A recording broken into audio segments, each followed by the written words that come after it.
Hi, I'm Mark Zipic, Crocker Farm Auction. We have a fantastic sale planned for you running from March 21st to March 31st with a phone bid session on April 1st. This is an incredible sale, one of our very best yet. We hear the term masterwork thrown around a lot in the antiques trade. There's definitely a lot of masterworks in this sale for you all to see. Very, very exciting sale. Starting things off, we have a highly important example of Virginia pottery.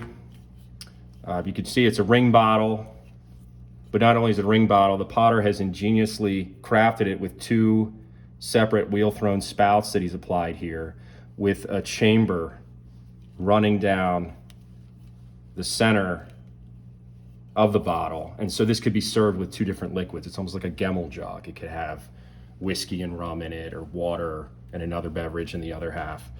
You can see not only is the form exceptionally rare, but we have this incredible incised design of a federal eagle on it, as well as this over-the-top patriotic inscription, "Where liberty dwells, there is my country," followed by the signature of the potter, George Duncan, and the date 1827.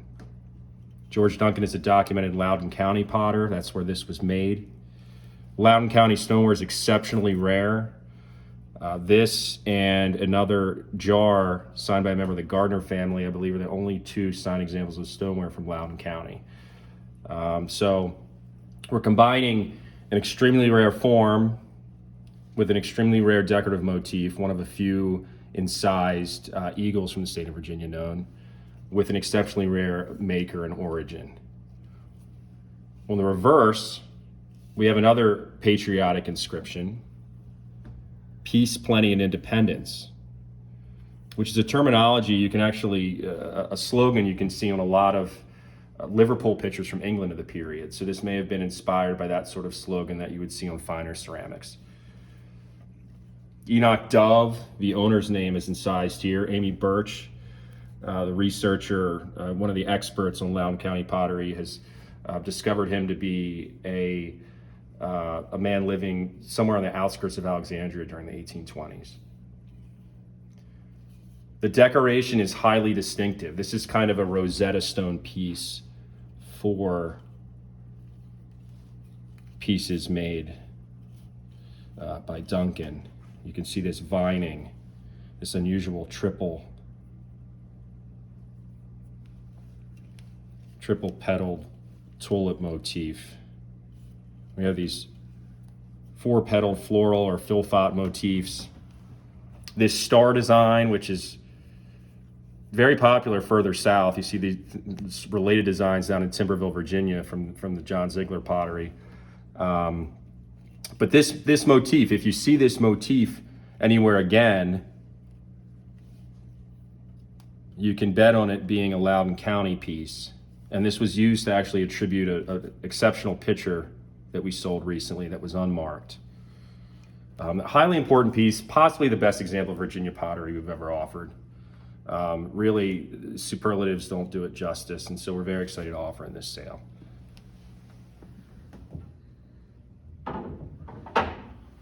Moving along, we have an exceptional Edgefield face jug. This is one of the best Edgefield face vessels we've ever offered. You can see just how large it is.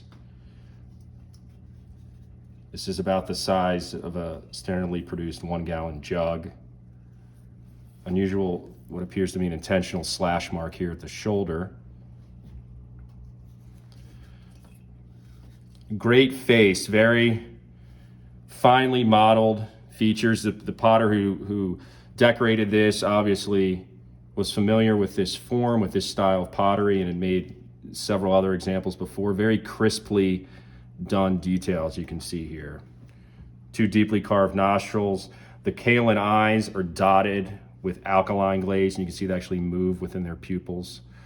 Within their sockets. I think you can sort of get that in the video.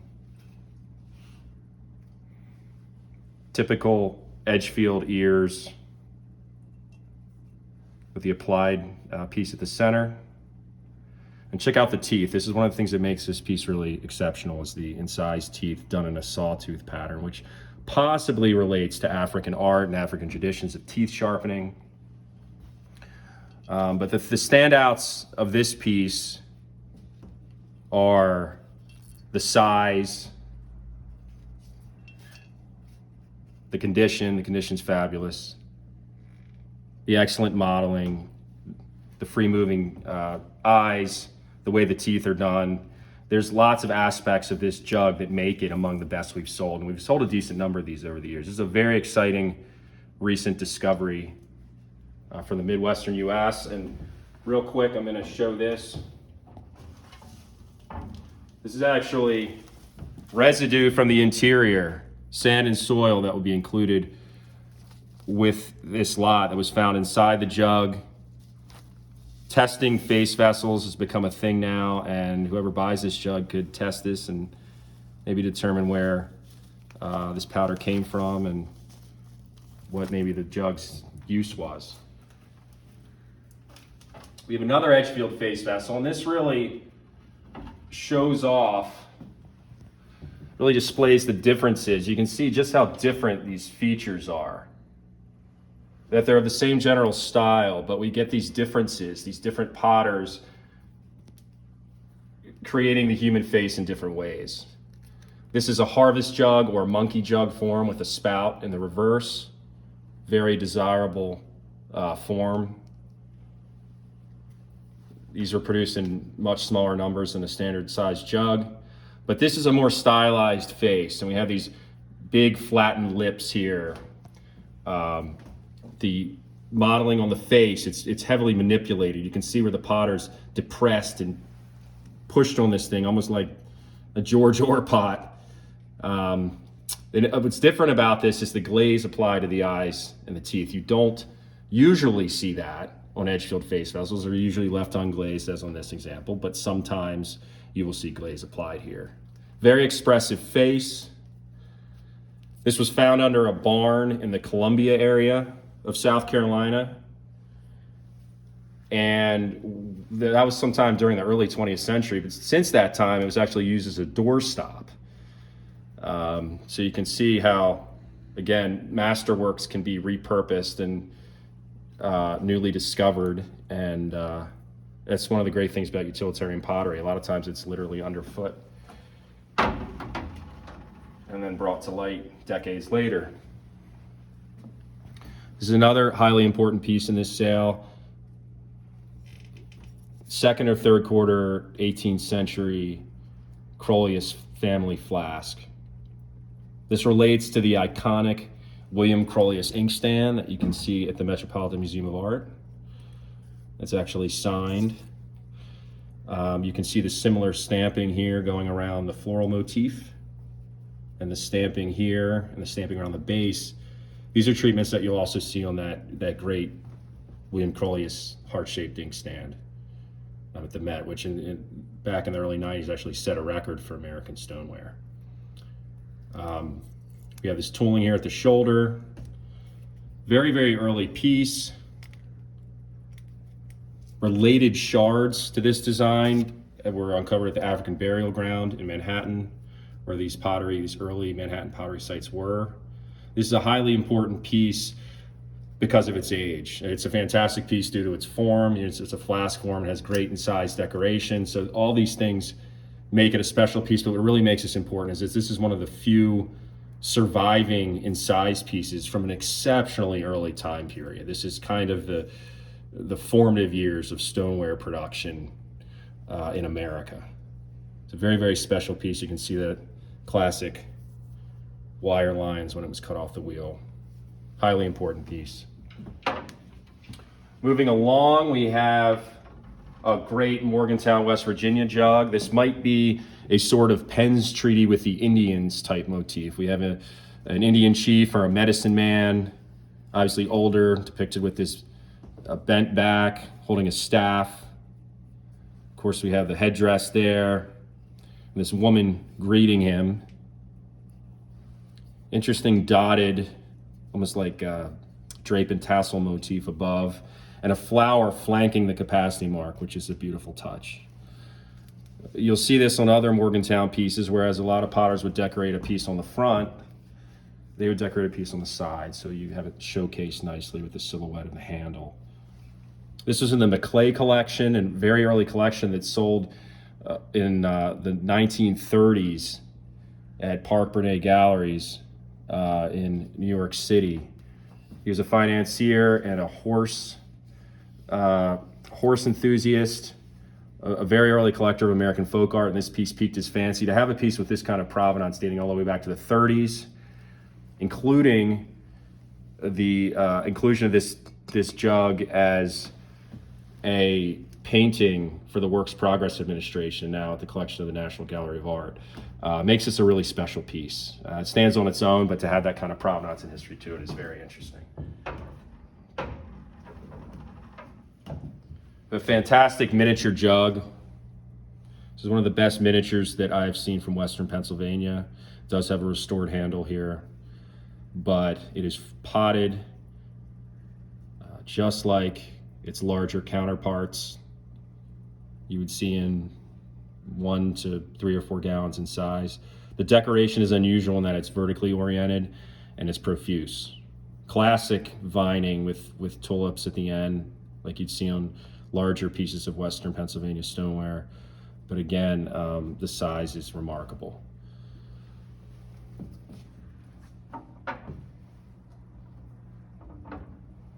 When we talk about the term masterworks, this is a masterwork of late 19th century stoneware folk sculpture. This is probably a match safe, and it was made at the Donahoe Pottery in Parkersburg, West Virginia. We have this use of a Bristol glaze as opposed to salt glaze, this off-white glaze, and then Albany slip and cobalt decoration throughout. The application of this glaze and the existence of a related example that was found near the Donahoe Pottery lead to a firm attribution to that site. We sold a couple Donahoe Spaniels with similar glaze treatment, same kind of tannish buff colored clay on the bottom. You can see the ingenuity of this decorator, this potter that made this. A really, really interesting piece. Very elaborate, impressive subject matter. We have these 2 hunters here taking a break by a tree. Each of these stumps are hollowed, possibly match receptacles. This hollowed top, which is hollowed all the way through, the tree itself, may have been some kind of spill holder. You could have put something else larger in there.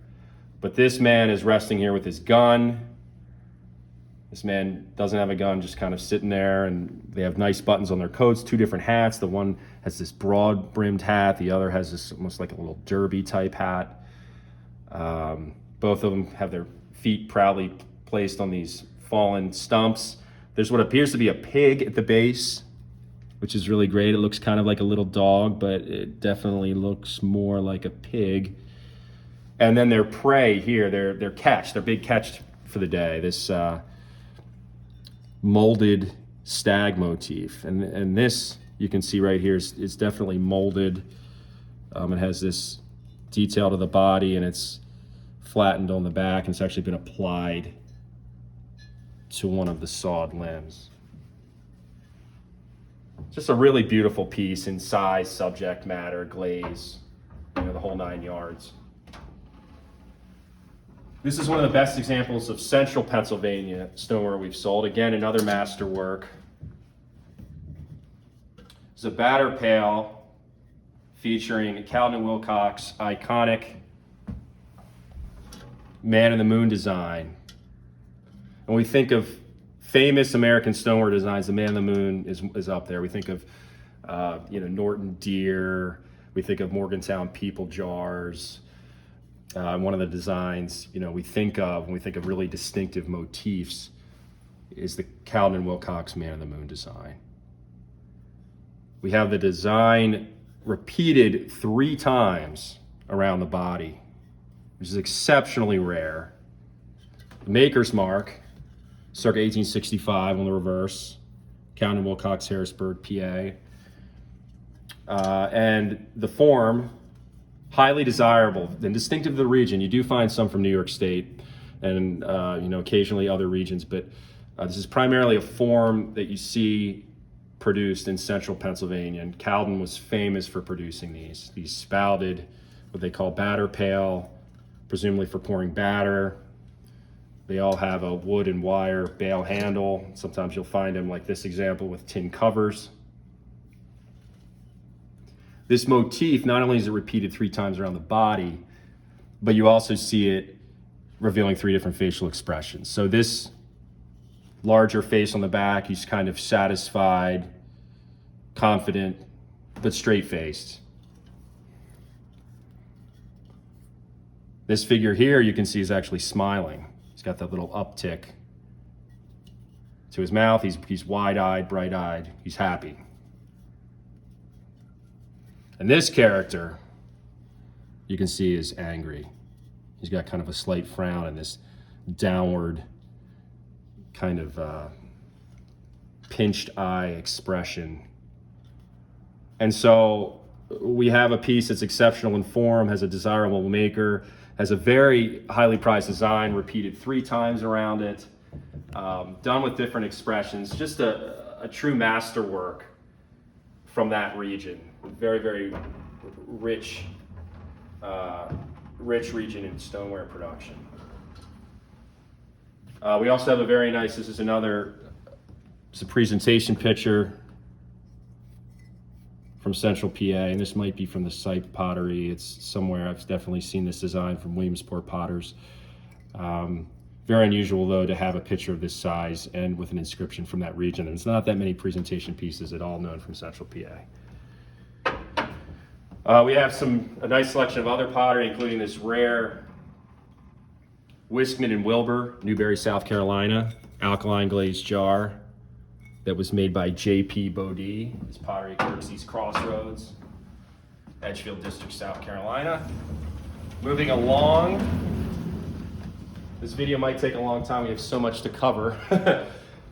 We have some great examples of Anna pottery. So here we have 4 pigs represented. It's a good, study group of different types of pigs produced. We have Albany slip glazed examples. You can see just the different shades that were produced in Albany slip at that pottery of chocolate browns, lighter browns. This one almost has, right here, has almost more of a wash on it. This is an advertising pig made for John Galbitz, St. Louis, Missouri.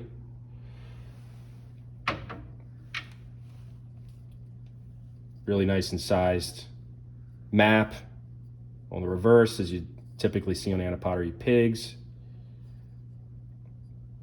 This would be something that would be given out at his shop, possibly to better customers.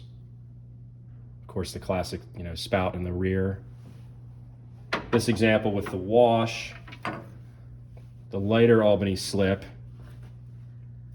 is the more typical pigs that you would see that just have an inscription as the Railroad and River Guide. And of course, let's say with a little good old rye in pointing to the rear of the pig. Sometimes you'll see other liquor names on there. What makes this pig special is the great cold paint on it. These are the best painted eyes that I've ever seen on an Anna pottery pig. You have little eyelashes and eyebrows, really nicely done. Came out of a famous glass collection, the Blask collection, back in the early 80s at Skinner. This example is a larger pig, again with that same inscription, latest and most reliable Railroad and River Guide, with a little good old rye and a hogs. And it's pointed at the rear of the pig. Cairo, Illinois usually gets a bad rap there, always at the rear end of the pig. Very often anyway. Another good example. And then we have a salt glazed example, which are rarer and more desirable than the brown glazed examples. Beautiful color and size inscription. And this, saying from Egypt with a little good old rye and a hogs, might refer to a number of Midwestern towns or even South Central U.S. towns that have an Egypt in them. I think that the joke here, they're always playing on words, is that somebody sees it and they say, "Well, I've got this Egyptian artifact," but it's actually one of the many towns in America that's actually called Egypt. There's an Egypt, Arkansas, that's a little more well known that this might have been made for. You can see this pig is actually coated in a slip. prior to firing, and has this really nice color. This is a recent discovery, a really great piece. Here's a piece that was actually made for a Kirkpatrick family member. It's a shoe inkwell. Had something applied here. We don't know what exactly it was. It might have been a frog. But it's incised, "When the springtime comes, gentle Annie, will you still love me when I'm old?" Incredible detail. You can see, it's got this heel patch, this cross hatching, which we see so often on Anna pieces, where they're just busy. They're obsessive about incising the surfaces of their pieces. The underside is incised Fredericktown, Ohio, 1814, which is actually where Cornwall Kirkpatrick was born, and then Anna, Illinois, 1887. He would die, Cornwall would die only a few years later, so this is sort of like a swan song type piece done by an aging potter. Meticulous detail, which you expect nothing less from the Kirkpatricks. Even these little pegs, these nails around the base here, it's just incredible handiwork. And then glass on the inside melted to look like water. Very special piece. Another piece that is one of two Anna doll's heads that we've seen is this molded girl's doll's head. And you can see it's actually signed Anna Pottery, 1885, leaving no question as to who made it. Exceptionally rare form. The only other one that I'm aware of is a boy's head. A great Anna snake jug. This is one of the forms that they're most well known for. Incised little brown jug by Anna Pottery, 1876. Very nice centennial date. And of course that classic snake form handle. This example is in immaculate condition. No damage to the snake. And it's potted in a little bit larger size than you typically see. Wonderful example. Some other Anna little brown jugs. If you want to collect Anna little brown jugs, we kind of have a whole clinic on those in this sale. A great spaniel, which is either Anna Pottery or Texarkana Pottery. Beautiful glaze. You can see that heavy salt glaze on it over a light clay. Brown glaze decoration to the ears and throughout, and then this cobalt base and cobalt collar. Really beautiful piece. Pieces, examples of this form from Anna or Texarkana are just exceptionally rare. This is potted in a very large size, has that distinctive mound base, and really, really beautiful color and condition on that as well. Some excellent slip-trailed examples of Edgefield stoneware by Thomas Chandler. This beautiful little jug by Colin Rhodes. Excellent decoration. We have this slip-trailed kaolin floral motif on each side over a darker alkaline glazed ground. Beautiful potting to this, highly ovoid, and the size is what really makes it special. Another small size piece from the South, North Carolina pitcher by Chester Webster with two incised birds flanking a foliate motif. And there's even detail at the handle terminals. Beautiful piece. Now this combines an exceptional form with exceptional size with outstanding decoration. The fact that this has two birds is really noteworthy. This one you can see is perched on the grass, has that typical crested head with the impressed eye, the collar, classic style wing you see from Chester Webster. This example is actually feeding on little insects right there. Great example of a southern face jug made by Galloway in Paducah, Kentucky. This is probably an early 20th century example. To me, they look a heck of a lot. They sort of almost seem inspired by some of the Miles Mills face jugs from Edgefield.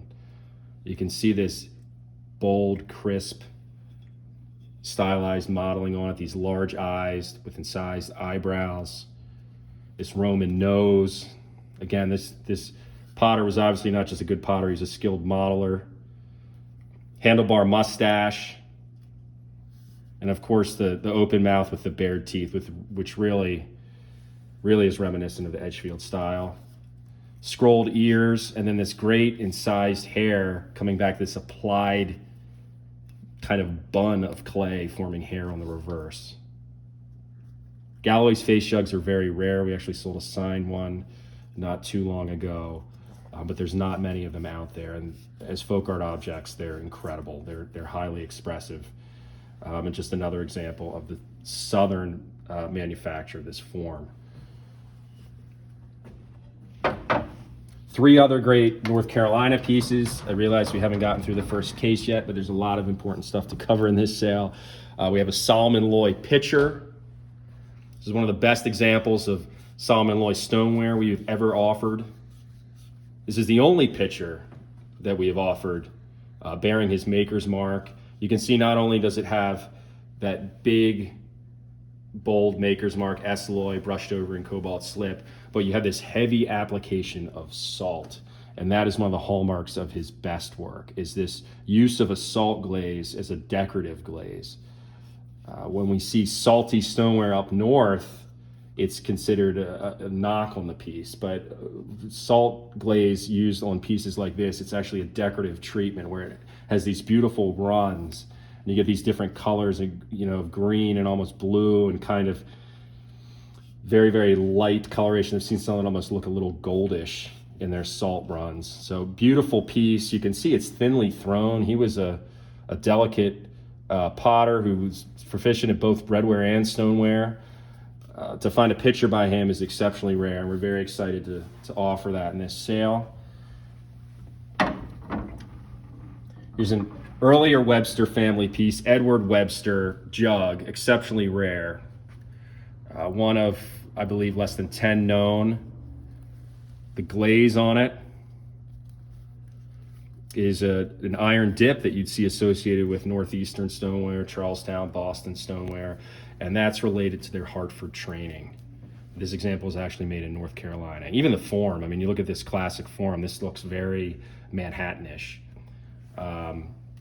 But to have examples bearing his maker's mark is exceptionally rare. This jug survives in excellent condition. This is an 1820s, maybe 1830-ish piece, and one of a very small number known bearing this stamp. We sold that great Gordon Robbins piece years ago that Edward Webster had made for his partner, Gordon Robbins. Well, after Gordon Robbins left, Edward Webster established his own pottery close to that site, and that's where he made pieces bearing this stamp during a relatively short period. There's not many known at all.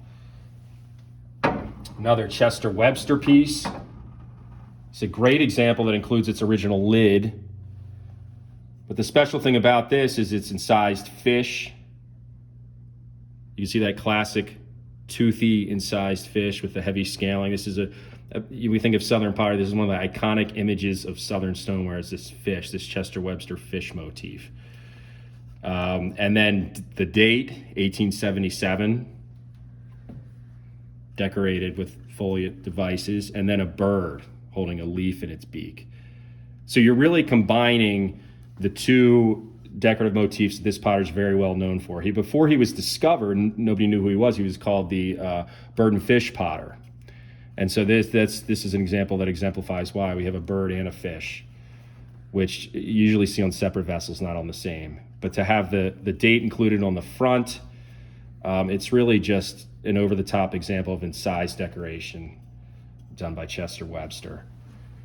One last piece to discuss in this case. This is a newly discovered Anna Frog inkwell, but he's on the top of a boy's head.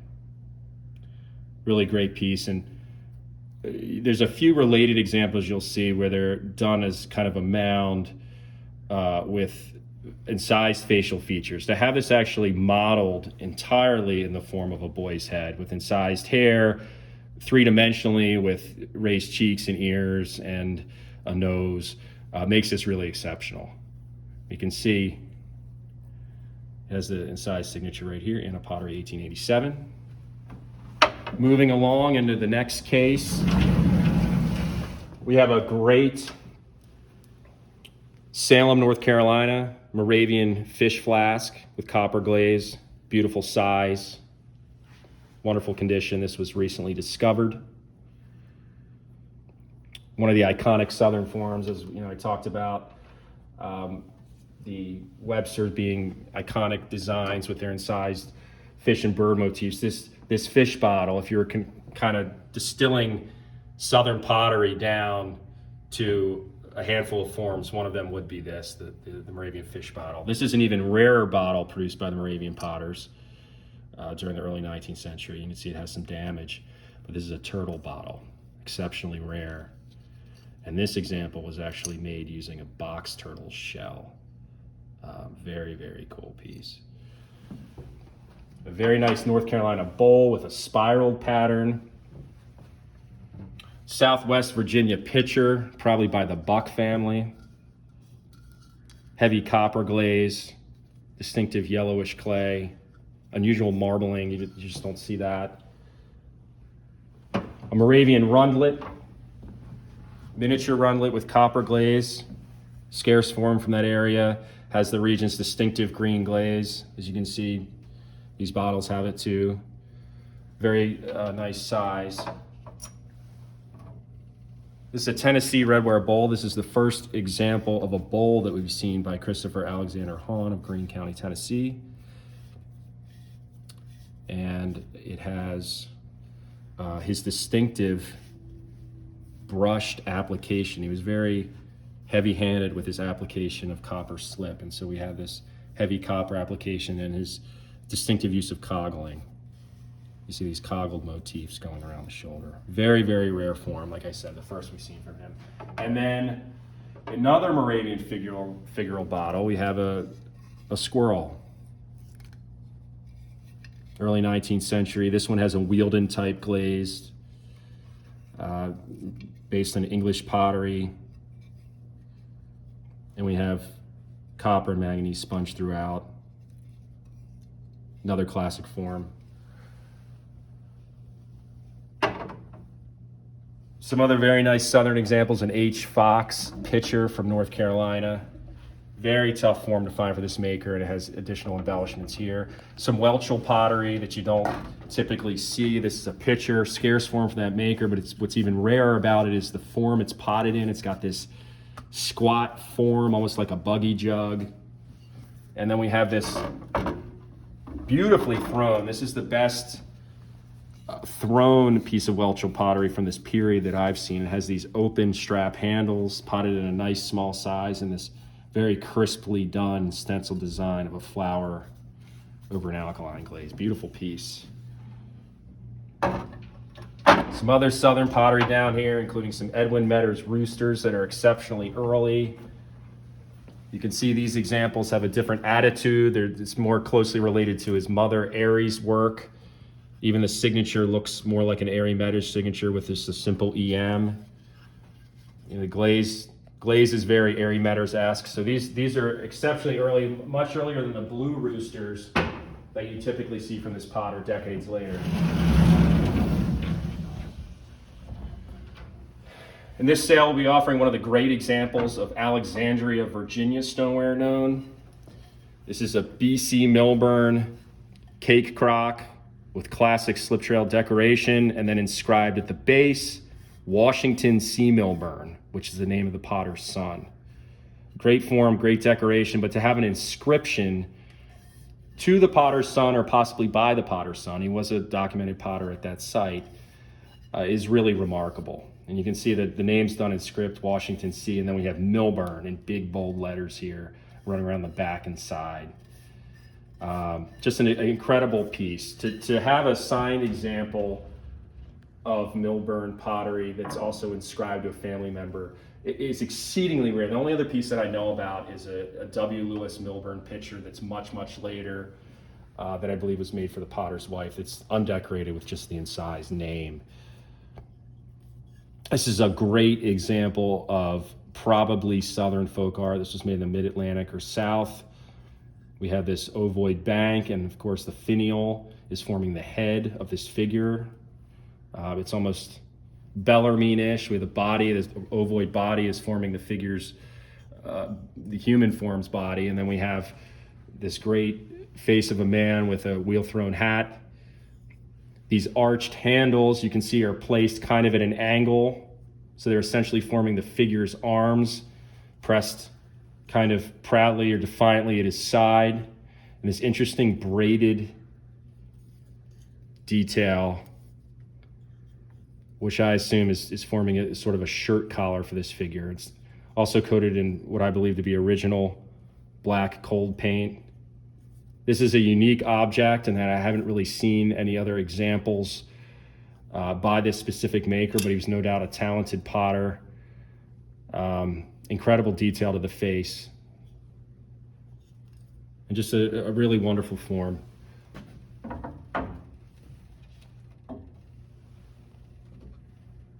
It's a masterwork flower pot by the Singer family. See all this wonderful applied decoration going around it, and this heavy use of copper, manganese, and yellow colored slip. The date here at the shoulder, 1884, forming the date 1884. And then on the underside, fantastic inscription made by Edward Singer, Applebackville, March 20th, 1884. And that example includes what we believe to be the original saucer with crimped rim, footed base, and coggled embellishments around it.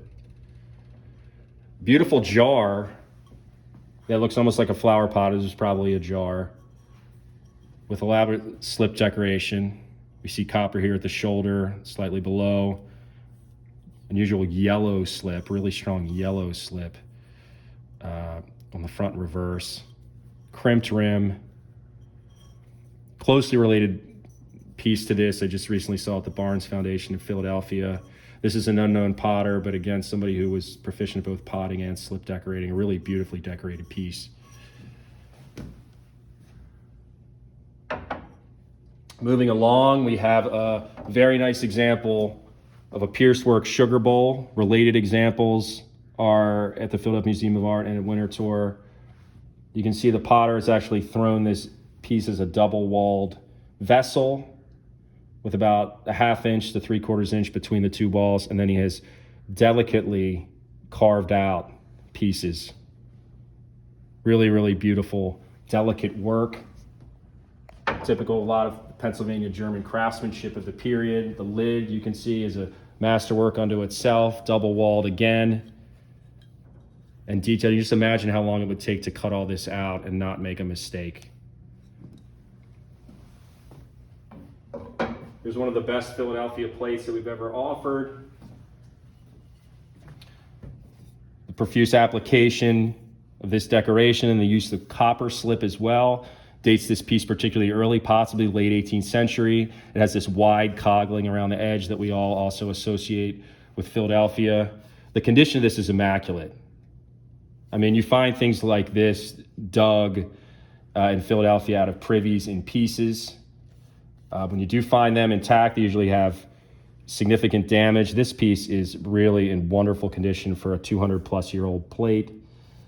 Very jazzy, bright slip trailing. We use this on the back inside cover of our catalog because it's so brilliantly decorated. It's almost like the marbled boards that you would find on 19th century books. Two great animals. This came out of the Heilman collection in the early 80s. The famous Sotheby's sale of an owner of a number of Redware animals. This survives in remarkable condition. You would assume that there'd be some breaks here and there. This has been blacklighted and heavily studied. There appears to be no significant damage on it. The form is exceptional. It's a leopard, which you just don't see. The potter here has profusely stamped this piece with all these circles. Even the back, you can see this going down the back.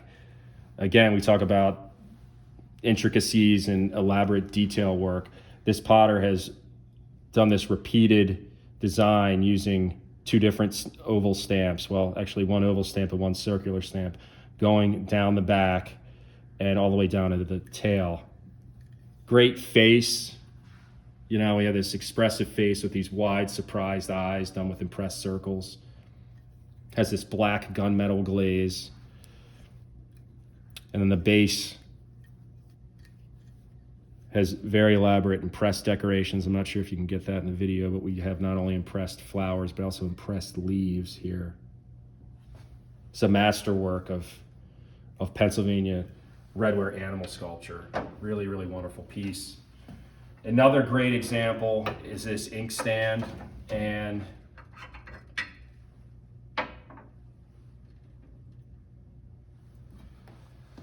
this inkstand was made by Adam Schonewald in Wayne County, Pennsylvania. This is actually new research that Luke uncovered. We sold a jar years ago by Adam Schonewald that bore his maker's mark, an actual stamp. We haven't seen any others since. This example actually has his hand and size signature, surrounded by these interesting kind of faux screws or nails, almost like it's like a plaque on the underside. The form itself is remarkable. You'd see it's a hand-modeled lion, very big, robust figure with applied coleslaw, reminiscent of Bacher and the bells.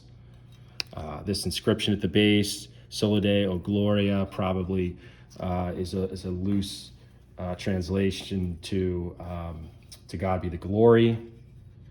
And then he's got this clever saddle in the back. He's carrying the writing implements. So we have the original well right here. I'm sorry, the original sander right here and the original well right here would fit into his almost like saddlebags right here on the side. You can see the great detail of the way the buckle's done. You even have dew claws, this applied clay here. Just a very, very meticulously sculpted figure. So from what little we know about Adam Schonewald, we can say with certainty that he was definitely a skilled sculptor. Very important piece. We have a nice slip decorated Redware flower pot. We have a highly unusual Victor Singer Redware plate decorated in copper. This is from, of course, the Applebackville pottery of the Singer family in Bucks County. Some other interesting pottery. This is possibly Philadelphia, has this heavy black glaze that you associate with a lot of early Philadelphia pottery, mimicking English Jackfield pottery. Really interesting with JF applied, 8-pointed stars around it, and then these applied birds. Great picture. Moving along, we have another great Redware animal figure. Again, just like those two, great size. Hand-modeled lion. It's a little bit thicker and larger than you typically see. Has this interesting lighter lead glaze. It's actually allowed the black manganese to appear more as slashes on the piece, as opposed to just kind of modeling or highlights. Inscription on the underside, this probably dates pre-1887. My guess is this was gifted to this Mary Spangle sometime in 1887. But check out the face on this. I mean, the face is just fantastic. These wide, surprised eyes, open mouth, protruding tongue, even incised teeth. The tail down the back. And again, as you typically see on these animals, the impressed work on the base. Beautiful example. Nice miniature PA Redware dish, unusual size, more unusual design, almost like a stylized sun or flower. Some other nice slip decorated pottery moving along. We have one of the great masterworks of incised stoneware. This is a picture that we sold relatively famously back in 2008. A Remy masterwork with incised design of two birds perched on a flowering plant. There's only a handful of incised Remy pieces known from Baltimore. And this is arguably the finest execution of design known by Henry Remy. You see the birds, one is facing this way, the other's facing the other way, almost like a unrequited love or something. There's kind of an interesting thing in that they're both facing in that direction.